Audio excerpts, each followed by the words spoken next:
భార్య కిడ్నాప్ అయిందన్న వార్త విని గుండెపోటుతో ఆసుపత్రిలో చేరాడు అప్పారావు. కిడ్నాపర్ల చెర నుంచి తప్పించుకున్న భార్య భర్త ఆసుపత్రిలో ఉండడం తెలిసి బాధతో అతడిని చూడడానికి వెళ్ళింది. భార్య: ఏమండి, నేనంటే మీకు ఎంత ప్రేమండి, ఆ విషయం తెలియక ఇన్నాళ్ళు మిమ్మల్ని ఆడిపోసుకున్నాను. భర్త మనసులో: నువ్వు కిడ్నాప్ అయ్యావన్న సంతోషం పట్టలేక గుండెపోటు వచ్చిందని తెలిస్తే ఇప్పుడే చంపేస్తావేమో. డాక్టర్: ఆరోగ్యం ఎలా ఉంది? మద్యం తాగడం మానేశారా? వెంగలప్ప: నాకు నేనుగా తాగడం మానేశాను డాక్టర్. ఎవరైనా బలవంత పెడితేనే తాగుతున్నాను. డాక్టర్: పోనీలే, మెల్లిమెల్లిగా మానేయండి. ఇంతకీ మీతో వచ్చిన ఈయనెవరు? వెంగలప్ప: రోజూ నన్ను మద్యం తాగమని బతీపులాడడానికి నేనే పెట్టుకున్నాను డాక్టర్.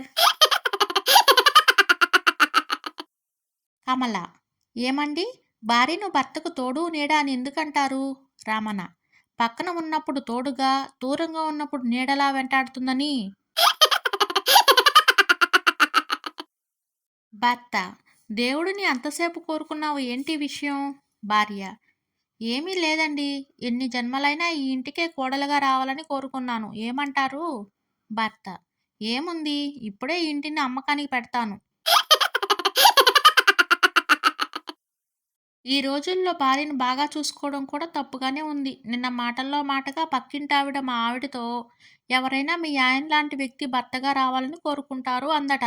అంతే, అప్పట్నుంచి ఇల్లు ఖాళీ చేద్దామని ఒకటే పోరు.